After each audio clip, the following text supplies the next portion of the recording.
विज्ञापन निकाला जाए। फिर उसका ध्यान में आया कि मेरे 3 मित्र हैं, इनमें से किसी एक को मंत्री बना लूं। राजा ने अपने 3 मुंह लगे मित्रों को बुलाया, चतुर्वेदी साहब और वगैरह वगैरह, सबने व्यंग पढ़ा। व्यंग पे तवज्जो चाहूंगा। अभी भी वो भाई जो है ना सुन मुझे रहा है, देखो धर रहा। ये जो डॉक्टर ममता जी हैं, एक दिन रात को डॉक्टर को फोन लगाई, बोले डॉक्टर साहब मेरी स्किन बड़ी गोरी है, सॉफ्ट है, सेंसिटिव है, रात को सोते समय में क्या लगाऊं? डॉक्टर ने बोला सोते समय आप ख्याल से दरवाजे की कुंडी लगाएगा। ये सफर साहब, इनकी पत्नी एक दिन इनसे बोली, ए जी अपने पड़ोसी पड़ोसन झगड़ रहे हैं, आप जाते क्यों नहीं, समझाते क्यों नहीं? अपने पड़ोसी पड़ोसन में लड़ाई हो रही है, आप जाते क्यों नहीं, समझाते क्यों नहीं, उनके घर जाते क्यों नहीं? सफर जी बोले मैं उनके घर 1-2 बार गया था, ये झगड़ा उसी का नतीजा है, ये झगड़ा उसी का नतीजा है। ये प्रमोद साहू जी तुमसर वाले, एक दिन मैं इनके घर गया, ये चड्डी पहने बैठे थे और गले में टाई लटकाए। मैंने कहा यार ये कोई तरीका है, ये कोई नैतिकता है? इतने बड़े कवि चड्डी पहन के घर में बैठे हो। बोले भाई साहब छुट्टी का दिन है, कौन और आएगा, आज कौन आएगा, इसलिए अपन चड्डी पहन के बैठे हैं। तो मैंने कहा गले में टाई क्यों लटकाए? बोले हो सकता है कोई आइच जाए। एक बार फिर गया, प्रमोद साहू जी अपने घर में चड्डी पहने बैठे, नड्डा खा रहे थे।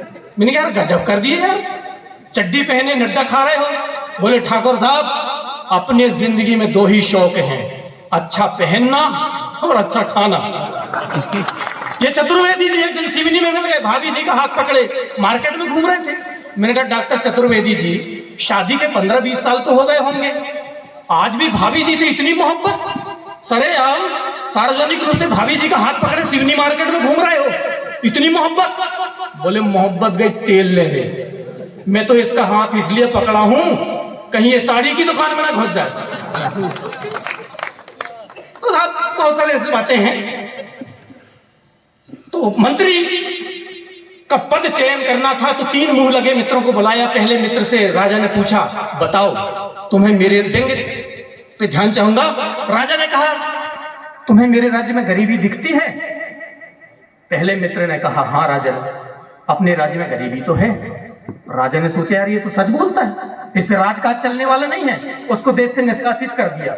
दूसरे मुंह लगे मित्र से पूछा क्यों, अपने राज्य में गरीबी है? बोले साहब आपके राज्य में और गरीबी? बिल्कुल नहीं, कदापि नहीं। राजा ने सोचा यार ये तो झूठ बोलता है, इसको मंत्री बनाने से राजकाज नहीं चलेगा, उसको जेल में डलवा दिया। तीसरे मुंह लगे मित्र को बुलवाया, बोले क्यों अपने राज्य में गरीबी है? तीसरे मुंह लगे मित्र ने राजन से कहा राजा साहब ऐसा है कि आपके साथ काम करते करते 15-20 साल हो गए, मेरी आंखें कुछ धुंधली हो गई हैं, मुझे अवसर दीजिए, मैं एक जांच समिति बनाऊंगा, फिर हम सर्वे कराएंगे, जांच समिति की हम सर्वे रिपोर्ट कुछ दिनों में बाद आपको सौंपेंगे, हमें मोहलत दीजिए, सर्वे रिपोर्ट के माध्यम से हम आपको अवगत कराएंगे कि राज्य में गरीबी है कि नहीं है। राजा ने उसी को मंत्री पद के लिए चुन लिया और कहते हैं तभी से गोल मोल बात करने वाले के लिए मंत्री पद का रास्ता खुल गया है।